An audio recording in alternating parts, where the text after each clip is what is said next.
우리는 이 성경이 하나님의 말씀인 것을 믿습니다. 우리는 이 성경을 통해서 구원을 받고 복을 받을 것입니다. 아멘, 아멘, 아멘. 자, 우리에게 구원과 복을 주시는 하나님의 말씀, 마가복음 15장 16절부터 23절입니다.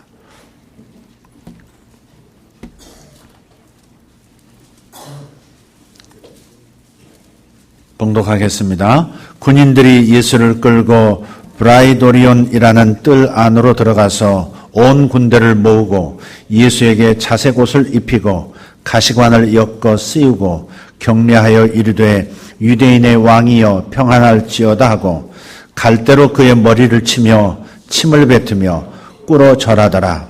희롱을 다한 후 자색 옷을 벗기고 도로 그의 옷을 입히고 십자가에 못 박으려고 끌고 나가니라. 마침 알렉산더와 루포의 아버지인 구레네 사람 시몬이 시골로부터 와서 지나는데 그들이 그를 억지로 같이 가게 하여 예수의 십자가를 지우고 예수를 끌고 골고다라 하는 곳, 번역하면 해골의 곳에 이르러 모략을 탄 포도주를 주었으나 예수께서 받지 아니하시니라. 아멘. 축제에 참석한 한 남자가 점쟁이 텐트로 들어가서 돈을 지불한 다음에 점쟁이에게 손금을 좀 봐달라고 손을 내밀었습니다. 이 점쟁이가 손금을 가만히 들여다보더니 많은 것이 보이는군요. 그런 거예요. 많은 것이 보입니다. 그랬더니 남자가 무엇이 보입니까? 당신은 45살이 될 때까지 가난하고 불행할 것입니다. 이제 그 말을 들은 이 남자가 의기소침해져서 잠시 생각을 하다가 다시 물었습니다. 그럼 제가 45살이 될 때 무슨 일이 있겠습니까? 그랬더니 점쟁이가 그 모든 상황을 잘 적응해서 받아들이게 될 겁니다. 그러더랍니다. 사람에게 기대감을 뺏어버리면 그 사람은 더 이상 성장하지를 못합니다. 아침에 아이들에게 손을 얹어 축복하는 기도를 매주마다 하고 있습니다. 그들에게 기대감이 넘치기를 원하기 때문에 그렇습니다. 기대감은 헌신을 끌어오고 기대감은 발전을 가져오고 기대감은 에너지를 샘솟게 하고 그래서 성공할 수 있는 자질들을 길러주는 것이 바로 기대감입니다. 기대감을 갖는다는 것은 매우 중요한 거죠. 우리가 이제 서로에 대해서 기대감을 가져야 합니다. 우리 하나님에 대해서는 기대감을 많이 갖지만 살아가는 사람들, 곁에 있는 사람들에게 기대감을 갖지 못한 채 살아갈 때가 있습니다. 미처 생각을 안 하는 거예요. 그래서 저는 기대감을 갖는 방법 중에 하나를 보통 그렇게 합니다. 저분 안에 주님 계시지. 저분 안에 하나님이 지금 성령님이 계시지. 그러면서 그 안에 계신 성령님을 생각하면서 성령님 감사합니다. 주님 사랑합니다. 주님 고맙습니다. 그렇게 합니다. 우리 청년들 중에 우리 학생들 중에 그런 학생이 있답니다. 감사합니다를 동서남북을 향해서 주님 감사합니다. 주님 감사합니다. 주님 감사합니다. 돌아서서 또 주님 감사합니다. 그것도 괜찮은 방법이라고 생각해요. 그러나 무엇보다도 곁에 있는 사람들, 생각나는 사람들 안에 주님이 계신다는 것을 기억하면서 주님 사랑합니다. 주님 감사합니다. 이러면 더 좋겠어요. 사람은 자기도 모르게 그 사람을 살펴요. 그 사람만 살펴요. 그 사람 안에 계신 주님은 잊어버린 채 그 사람을 판단하고 그 사람의 성장 여부를 살펴요. 때로는 그로 인해서 실망도 하고 또 낙담도 하죠. 그래서 우리가 그 사람만 보지 않고 그 사람을 기대할 수 있는 방법으로서 그 사람 안에 지금 거하시는 주님을 바라보면서 주님 감사합니다 하는 겁니다. 우리 한번 그렇게 해보도록 하겠습니다. 옆에 계신 분 바라보면서 당신 좀 더 성장해야 되겠다. 그런 마음 내려놓으시고 그 안에서 지금 공사 중이시니까, 주님이 그 안에서 지금 공사 중이시니까, 그 주님을 향해서 주님 사랑합니다. 그렇게 하시면 좋겠습니다. 인사를 주님 사랑합니다 합니다. 저 유아실도 하십시오. 네. 네. 우리가 성경을 보면 이해가 참 쉬운 말씀도 있고요. 이해가 어렵다. 그런 성경 말씀도 있어요. 여러분도 그러시죠? 네. 금방 이해하기 쉬운 그런 말씀도 있는가 하면 참 어렵다. 누가 가르쳐 줬으면 좋겠다. 그런 말씀이 있어요. 그런데 저에게 있어서 성경에서 가장 어려운 말씀이 뭐냐 그렇게 물으신다면 저는 대뜸 이 말씀 꺼낼 겁니다. 자기 십자가를 지고 나를 따르라. 나를 따르고자 하는 자는 자기 십자가를 먼저 져야 한다. 이 말씀입니다. 보통 십자가는 예수님께서 당신의 택하신 자들을 위해서 지셨던 십자가죠. 그런데 우리 주님께서는 당신의 제자들을 부르실 때 처음부터 그렇게 말씀하셨어요. 누구나가 다 자기 몫에 십자가가 있으니 그 십자가를 지고서야 내가 가는 길을 너도 따를 수 있다. 그렇게 말씀하셨어요. 여기서 자기 십자가는 무엇을 말하는 것일까요? 여러분은 자기 십자가를 발견하셨습니까? 아, 내 십자가는 이거야. 그래, 내 십자가는 이거야. 그런 십자가를 발견하셨느냐고요. 여러분 경험해 보셨을 겁니다. 같은 말씀도 자기가 성장하는 만큼 다르게 이해된다는 겁니다.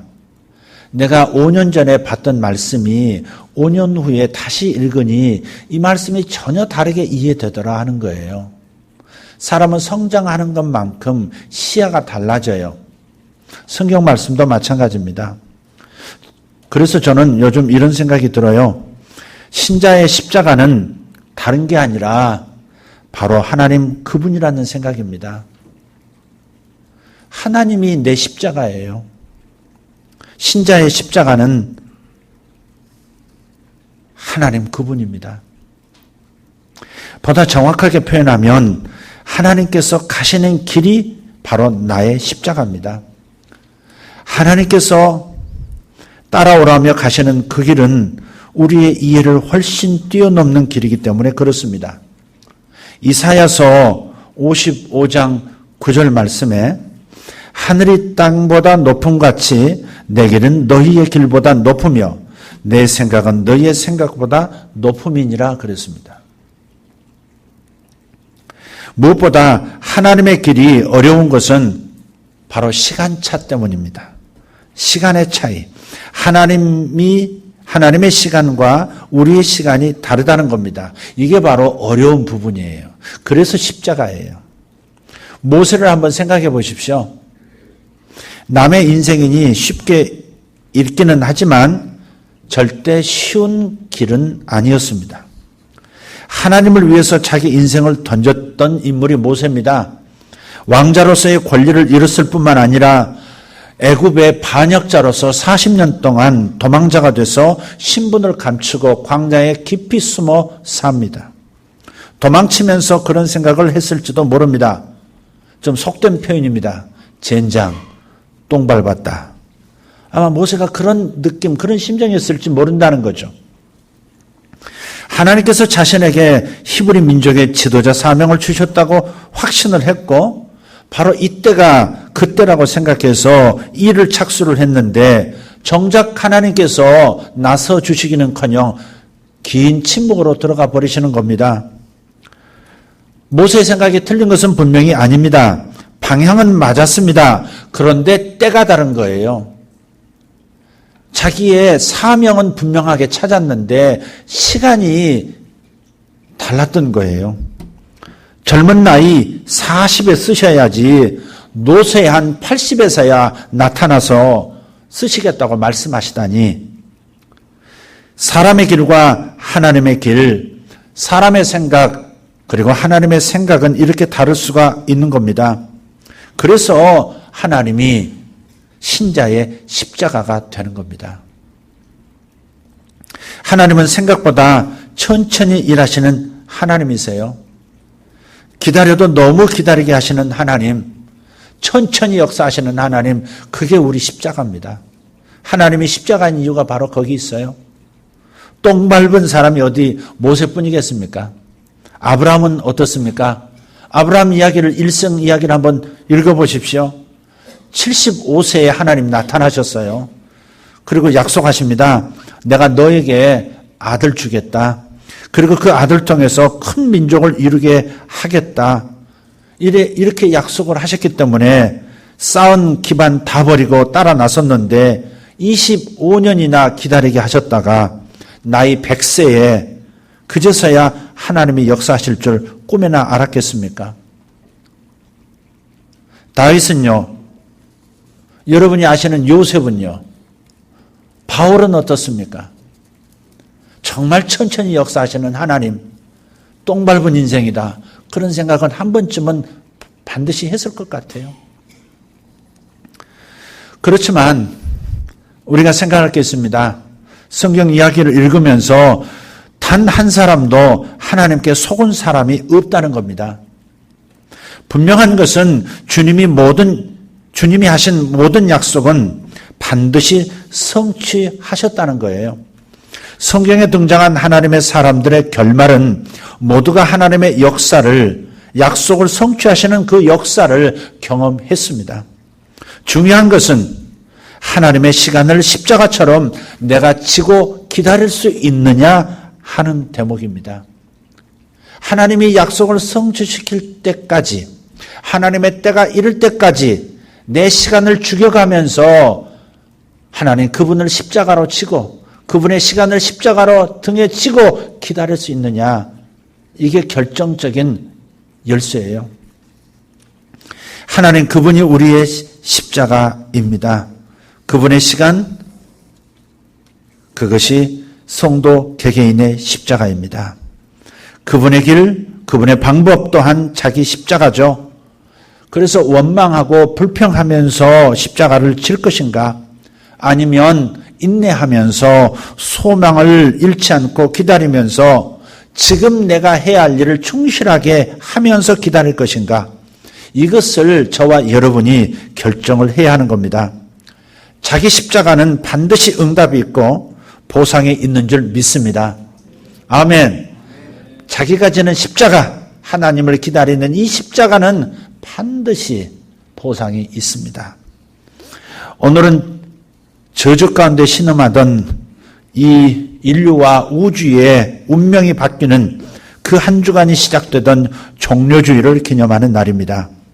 십자가는 주님의 십자가만 있는 것이 아니라 누구에게나 자기 십자가가 있다는 것을 온몸으로 보여준 한 남자의 이야기입니다. 그 사람의 이름은 구레네 사람 시몬입니다.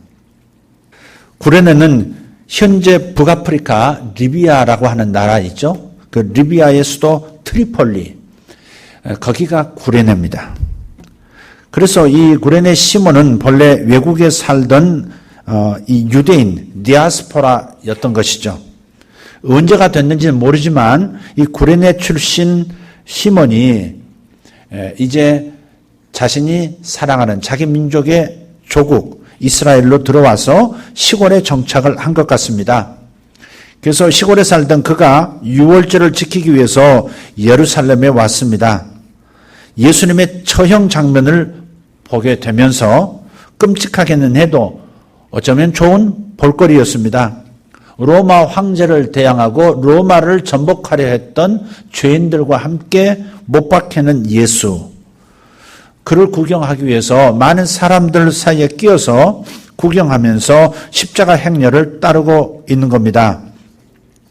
그런데 그 죄수가 너무 지쳤던지 한 번 쓰러지더니 십자가의 무게에 눌려서 일어나지를 못합니다. 병사들이 채찍으로 후려치면서 일어나라고 재촉하고 여기저기서 군중들이 비난과 야유를 퍼붓고 그리고 무언가를 집어 던져도 소용이 없습니다. 그러자 병사 한 사람이 주위를 두루번거리더니 바로 구레네 시몬, 그를 지목해서 군중 사이에서 끌어냅니다. 그리고는 그에게 억지로 십자가를 대신 지고 가도록 명령합니다. 속된 말로 다시 한번 표현하면 그는 정말 재수에 옷 벗은 것이고 똥 밟은 겁니다. 여기서 억지로라고 하는 단어는 헬라어 단어로서 앙가리오라고 하는 단어를 씁니다. 근데 이게 군사 용어예요. 앙가리오, 앙가라고 한다. 앙가리오. 좀 의미가 있죠? 앙가리오. 그런데 이게 무슨 말이냐면 강제 차출하는 그런 의미예요. 예를 들어서 일제시대나 또 이 개발 독재 시대 때 공공근로라고 하는 명목으로 걸핏하면 사람들을 불러내서 일을 시켰습니다. 이것이 앙가리오입니다. 이 단어는 페르시아에서 유래한 단어인데요.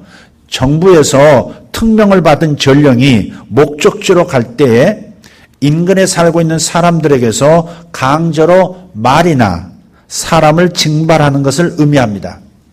지금 군대에 어떤 정부의 명령을 받아서 무언가 일을 수행할 때 필요하면 언제든지 민간에 들어가서 말도 가져오고 수레도 끌어올 수 있고 사람도 동원해서 짐을 지우게 할 수 있다는 이 강제 차출을 말하는 거예요. 로마 병사가 이 구레네 시몬에게 앙가리오를 행사하고 있는 겁니다. 그래서 시몬은 자기 뜻과는 달리 로마 병사에 의해서 징발되어 죄수의 십자가를 대신 지게 된 것입니다. 사람은 대부분 그렇습니다. 자기에게 유익하고 영광을 받는 일에 뽑힌 것은 유쾌하고 자랑스럽게 생각을 합니다. 하지만 자신이 뭔가 손해를 보거나 힘든 일에 뽑히면 싫어하고 불쾌하게 생각을 합니다. 왜 하필 나냐 이거죠. 그래서 항변하는 겁니다. 물론 자신의 의사와 상관없이 강제로 차출이 되어 원치 않은 일을 한다는 것은 누구나가 다 불쾌하고 고통스러운 일일 겁니다. 그것도 좋지 않은 일에 많은 사람 중에서 뽑혔다면 정말 재수가 없어서 그리 된 것이라고 불평할 것입니다. 하지만 그것이 누구를 위한 것이고 무엇을 위한 일이냐를 알게 된다면 태도는 전혀 달라집니다. 만약 내가 사랑하고 내가 존경하는 분을 위한 것이고 그분을 돕는 것이라면 오히려 감사하게 되고 자랑스럽게 생각할 것입니다. 겉으로는 끔찍한 일처럼 보이지만 지금 구레네 시몬은 세상의 구주로 오신, 아니 자기 자신의 구세주로서 오신 주님을 위해서 그 주님을 돕는 일에 자신도 모르게 참여하고 있다는 사실입니다. 그리고 바로 이 사건을 통해서 예수님을 만나게 됐고 예수님을 믿게 되어 구원을 얻게 된 결정적인 계기가 됐습니다.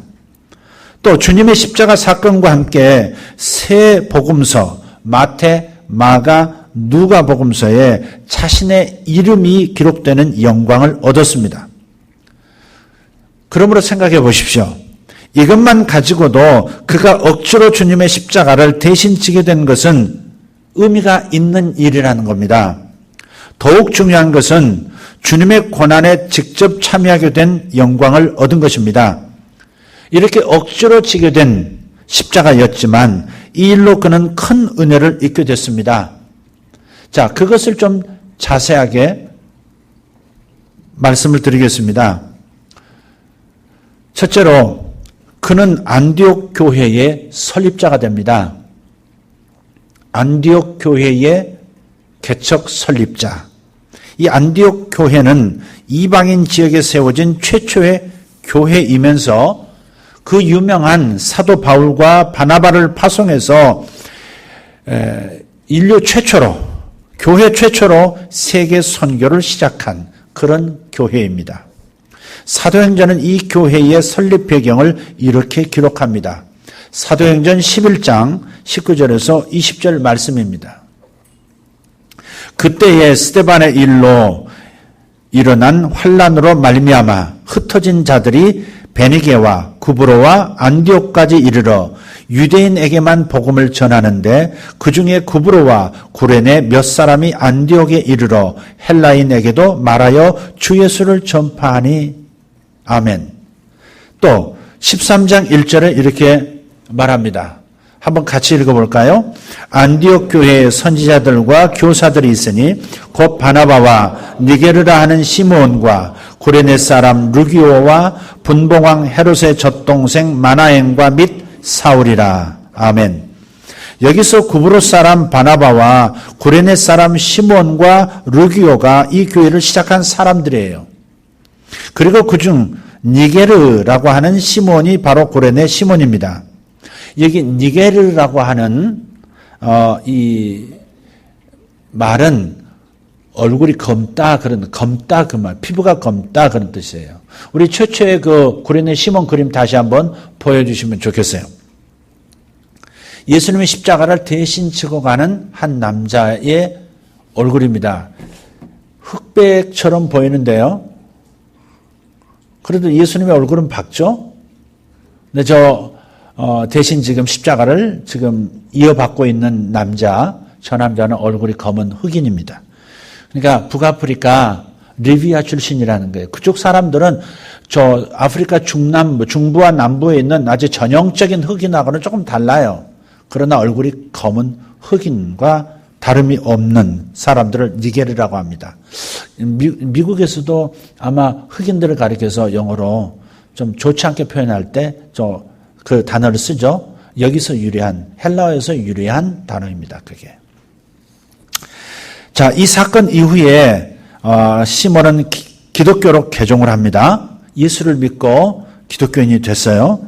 그리고 예루살렘에 머물면서 신앙생활을 하다가 대대적인 이 그리스도인들에 대한 박해로 인해서 안디옥으로 피신했고 그곳에 안디옥 교회를 설립하게 된 겁니다. 그러니까 우연히 십자가를 진 것 같고 어쩌다가 박해받아서 도망간 것 같은데 바로 그 일이 안디옥 교회의 출발이 됐다는 것이죠. 자, 두 번째, 그의 자녀들은 로마 교회의 중요한 일꾼이 되었습니다. 오늘 본문이 그를 뭐라고 표현합니까? 21절을 보시면 알렉산더와 루포의 아버지라고 소개하죠. 이 알렉산더와 루포의 아버지라고 소개한 것은 이 시몬의 아들들이 잘 알려진 사람이라는 뜻입니다. 이 마가복음에만 이들의 이름이 기록되어 있어요. 이 마가복음이 로마에 있는 신자들을 위해서 기록된 책이기 때문에 그렇습니다. 요 사복음서가 있잖아요. 마태, 마가, 누가, 요한복음. 그런데 요 마태복음은 유대인을 향해서 쓴 복음서고요. 또 누가복음은 헬라인을 위해서 쓴 거고요. 그 다음 또 마가복음은 바로 로마 교인들, 로마를 향해서 쓴 복음서입니다. 그래서 이 로마 교회를 의식하고 쓴 복음서가 마가복음이기 때문에 로마 교회의 기둥 역할을 하고 있는 알렉산더와 루포, 다른 말로 해서 시몬의 두 아들의 이름을 거기 기록을 한 것입니다. 다시 한번 정리하자면 구레네 시몬이 로마 교회가 잘 알고 있는 알렉산더와 루포의 아버지라는 것을 강조하기 위해서입니다. 아버지의 아름다운 헌신적인 믿음이 자녀들에게 이렇게 복이 된 것을 보여주고 있는 거예요. 다시 한번 말씀드려요. 아버지 구레네 시몬이 주님을 그렇게 가까이서 모시고 섬기고 교회를 설립하고 그렇게 선교하더니 결국 그 두 아들이 로마 교회에서 로마까지 가서 로마 교회를 섬기는 기둥 같은 성도, 지도자가 됐다는 것을 말해주고 싶어서 여기 그렇게 기록을 한 것이에요. 자식 잘 되기를 바라는 부모의 마음 옛날이나 지금이나 같을 겁니다. 서양이나 동양이나 똑같아요. 그 비결이 부모의 헌신과 섬김에 달렸습니다. 심는 대로 거두는 것이 하나님의 원리고요.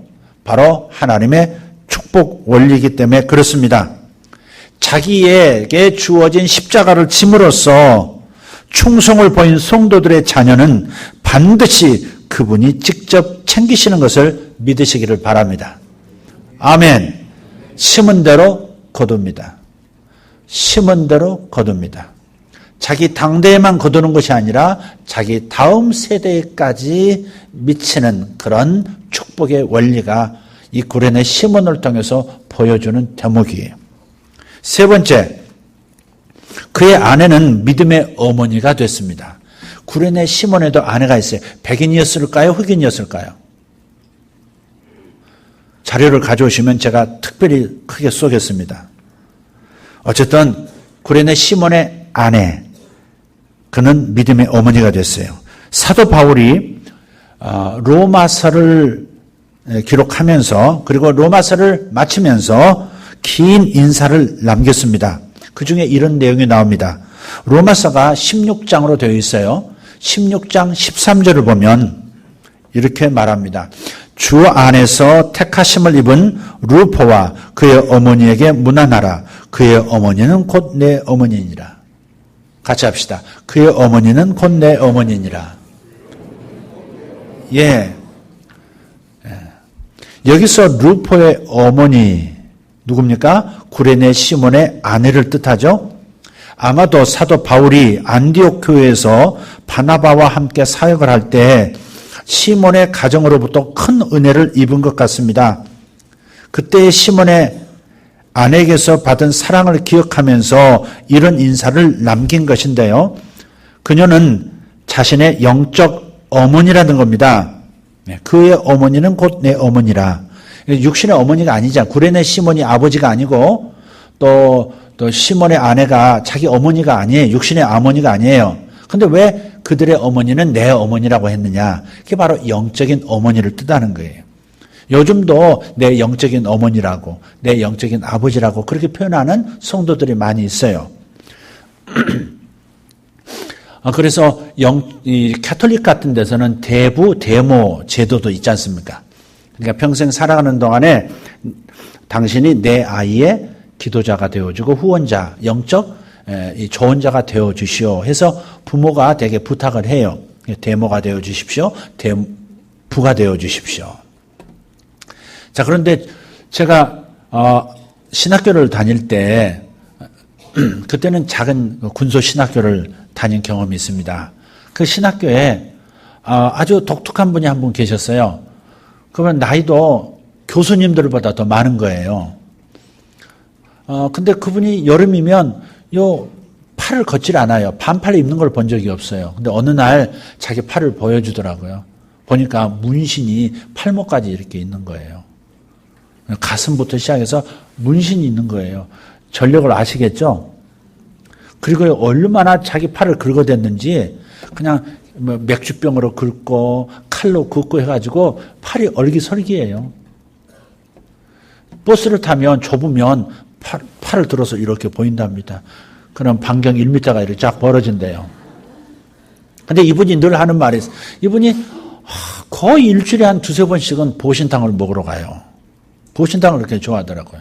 근데 이제 신학교 다니면서 가난할 때니까, 어려울 때니까, 우리는 이제 신학교에서 제공하는 김치에다 밥 먹고, 콩나물국에 밥 먹고 그런 때인데, 이분은 조용히 나가요. 나중에 알고 봤더니 보신탕집 가더라고요. 근데 어디서 그렇게 돈이 많이 있느냐, 옛날에 주먹 쓰면서 많이 모았냐 그랬더니 그게 아니래요. 제주도에 기도원이 있는데 기도원 원장님이 자기 믿음의 고모래. 믿음의 어머니는 봤는데 믿음의 고모는 또 처음 봤어요.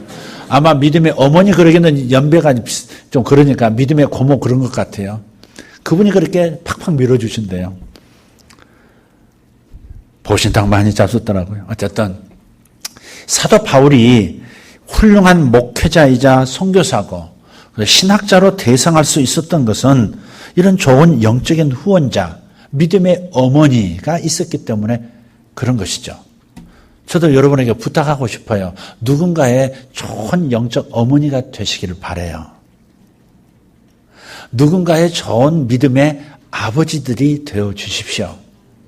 내 자식만 사랑하다 가면 되겠습니까? 믿음의 어머니가 되어주시고 믿음의 아버지가 되기로 한번 생각하시고 결정하십시오.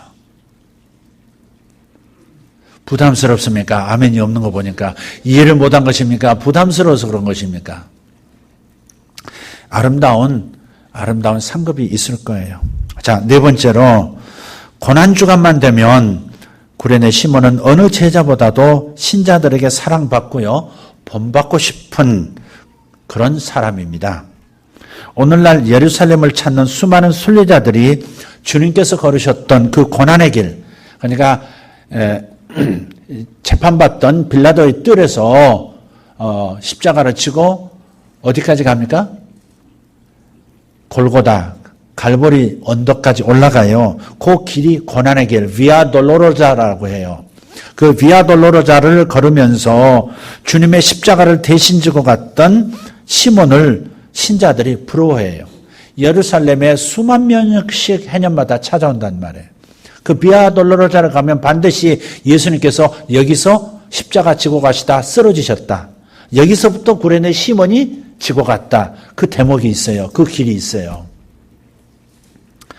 그래서 그 장소를 가면서 구레네 시몬을 칭송하고 부러워하는 전 세계 크리스찬들로부터 그렇게 칭송을 받는다. 부러움을 산단 말이에요. 그래서 이 정도면 그는 재수가 없는 사람이 아니라 사실 엄청나게 재수 좋은 사람입니다. 예. 이런 말이 있어요. 재수가 좋은 사람은 넘어져도 산산밭에 넘어진대요. 팍 넘어졌는데 신봤다 하면서 일어나는 거죠. 이 사람이 넘어지고 보니까 이 산산밭이었던 것이죠. 대박 난 겁니다. 그의 인생 이야기를 길게 한번 읽어보십시오. 생각해 보십시오. 그가 받은 은혜와 복에 비하면 그의 수고는 미미하다 하는 거죠. 지극히 적은 수고였습니다. 생각해 보세요. 살면서 좋아서 하는 일만 있고 하고 싶어 하는 일만 하면서 살 수 있다면 얼마나 좋을까요? 그런데 살다 보면 억지로 해야 하는 일이 하고 싶은 일보다 훨씬 많다는 겁니다. 좋아서 하고 싶어서 하는 일보다 하기 싫은데도 해야 할 일이 있기 때문에 해야 하는 경우가 많습니다. 성공적인 인생을 살았던 사람들을 보면 자기가 하고 싶은 일, 자기가 좋아하는 일만 한 사람들이 아니라 해야 할 일을 한 사람들입니다. 성공한 사람들을 가만히 살펴보시라고요. 자기가 하고 싶은 일, 자기가 좋아하는 일을 하라고 많이 권하긴 하지만 자기가 좋아하는 일, 자기가 하고 싶어 하는 일을 그런 직업을 가지고 살아가는 사람이 몇이나 되겠습니까? 특히 성공한 사람들 가운데 자기가 좋아하는 일, 하고 싶은 일만 한 사람들이 아니라는 사실을 발견합니다. 해야만 하는 일, 하고 싶지 않아도 피하고 싶어도 해야만 하는 일이라면 꾸준히 해왔던 사람들이 성공자였다는 사실이에요. 그리고 이런 사람들이 성숙한 사람, 철든 사람이죠. 행복한 사람은 해야 할 일을 기쁘게 그리고 즐겁게 한 사람입니다. 자신이 좋아하는 일처럼, 자신이 하고 싶었던 일처럼 해야 할 일을 한 사람, 그 사람이 성공자입니다. 특히 신앙생활 생각해 보십시오. 억지로라도 해야만 하는 일입니다. 신앙생활은 억지로라도 해야 하는 일이에요. 억지로라도 기도해야 하고요. 억지로라도 말씀 읽고 억지로라도 예배 참석해서 설교 말씀 들어야 합니다. 억지로라도 묵상해야 하고 억지로라도 찬송해야 합니다. 억지로라도 예배를 드리고 그리고 예배를 드리기 위해서 교회에 출석해야 하고 억지로라도 순종하면서 섬겨야 하고 억지로라도 헌신을 해야 합니다. 그래서 주님을 따르는 신앙을 좁은 길이라고 하는 것입니다. 고난의 길이고 십자가의 길이라고 말한 까닭이 여기 있습니다. 때로는 다 집어치우고 도망가고 싶지만 주님을 생각함으로 묵묵히 참고 견디면서 걷는 겁니다. 그게 신앙생활입니다. 해야만 하는 일이기 때문에, 반드시 해야만 하는 것이 신앙생활이기 때문에 억지로라도 하는 겁니다. 그런데 억지로로 끝나지 않습니다. 억지로 시작한 일이지만 그러나 결국은 즐거운 일이고 복된 일이고 행복한 일이 되는 것이죠. 왜 우리는 억지로 주어진 일에 대해서 불평하고 불쾌하게 생각할까요? 왜 우리는 억지로 주어진 일에 대해서 이렇게 힘들어하는 것일까? 그것은 그 일을 위헌으로 생각하기 때문에 그렇습니다. 재수가 없어서 내가 거기에 걸려들었다고 생각하기 때문에 그래요. 그래서 억지로 주어진 일처럼 느껴지면서 힘든 거예요. 마태복음 10장 29절 말씀에 이런 말씀이 있습니다. 하나님이 허락하지 아니하시면 참새조차 땅에 떨어지지 않는다. 한번 읽어볼까요? 참새 2마리가 한 아사리온에 팔리지 않느냐. 그러나 너희 아버지께서 허락하지 아니하시면 그 하나도 땅에 떨어지지 아니하니라. 아멘. 세상에 우연이 없다 그런 뜻 아니겠습니까? 우연을 가장한 필연입니다. 필연적이라면 거기에는 나만을 위한 하나님의 뜻이 분명히 있는 겁니다. 나를 위한 특별한 뜻이 있어서 그 일이 내게 일어나게 되었고 그 일을 하도록 내게 주어진 것입니다. 주어진 일에 대해서 이러한 마음가짐과 태도를 갖기를 축복합니다. 우연이 아니다. 참새도 아니 벌 한 마리도 그냥 우연히 떨어지지 않는다. 하나님이 허락하지 않으면 꽃을 찾아 붕붕거리는 벌 한 마리도 땅에 떨어지지 않는다. 우연은 없다. 그렇다면 지금 내게 벌어진 이 일은 내가 하기 싫은 일이지만 내가 피하고 싶은 상황이지만 내가 반드시 해야 할 하나님이 맡기신 일이다. 필연이다. 이렇게 생각하자는 거죠. 그렇게 생각하는 사람은 그 길을 가는 거예요. 설령 당장에는 이해할 수 없는 일일지라도 그래서 힘들고 어려울지라도 나를 위한 주님의 뜻을 생각하면서 순종할 수 있기를 축복합니다. 순종이 있는 곳에 구레네 시몬처럼 주님의 복이 부어질 것이고 억지로라도 순종하고 섬기면 구레네 시몬의 가정처럼 신앙의 명가가 되는 복을 누리게 될 줄 믿습니다. 마지막으로 옛날 그 누군가 저자가 없는 십자가의 글을 하나 읽고 마치도록 하겠습니다. 주여, 오늘은 비가 옵니다. 비 오는 이날도 주를 따라 가리다. 산이 무너져 길이 막히고 다리가 끊어져 건널 길 없어도 십자가 지고서 주를 따라 가리다. 주여, 오늘은 바람이 붑니다. 바람 부는 이날도 주를 따라 가리다. 물결은 노하여 하늘을 찌르고 가엾은 바다에 파선을 하여도 십자가 지고서 주를 따라 가리다. 주여, 오늘은 눈이 옵니다. 눈 오는 이날도 주를 따라 가리다. 갈 길은 말리어 또 아득하고 눈보라 말아와 앞길을 막아도 십자가 지고서 주를 따라 가리다. 주여, 오늘은 죽음이 옵니다. 죽음이 오는 날도 주를 따라 가리다. 앞에는 칼이 막히고 뒤에는 총이 위협하여도 십자가 지고서 주를 따라 가리다. 아멘. 억지로 십자가를 진 사람 구레네 시몬 이야기가 여러분의 심령을 그리고 저의 심령을 울렸기를 간절히 기대합니다. 기도하십시다. 자기 십자가, 하나님이 나의 십자가가 되시는 주님의 길, 주님의 시간이 나의 십자가가 되어 길고 긴 기다림의 때를 기다려야 하는 우리가 될 때를 생각하면서 그러나 구레네 시몬은 자기의 작은 이 수고가 얼마나 큰 영광스러운 가문을 일구어냈는가를 우리에게 보여줬다고 하는 것을 또한 기억하면서 주님 앞에 간구합니다. 주여, 구레네 시몬의 복이, 구레네 시몬의 이 일은 필연이야. 그렇게 생각하지 않았고 억지로 십자가를 대신 졌어도 결국은 필연이었다는 사실을 인생 끝자락에서 경험했던 것처럼 우리도 그런 마음을 일찍 갖고 올바른 태도로, 필연의 태도로 우리 순종하며 나아가는 백성들 되어지기를 소망합니다. 주님, 억지로 대신 진 십자가가 얼마나 큰 영광의 삶을, 얼마나 큰 하나님의 약속을 성취시키는지 경험하는 우리 모든 성도들 되게 하여 주시옵소서. 예수님의 이름으로 기도하옵나이다. 아멘.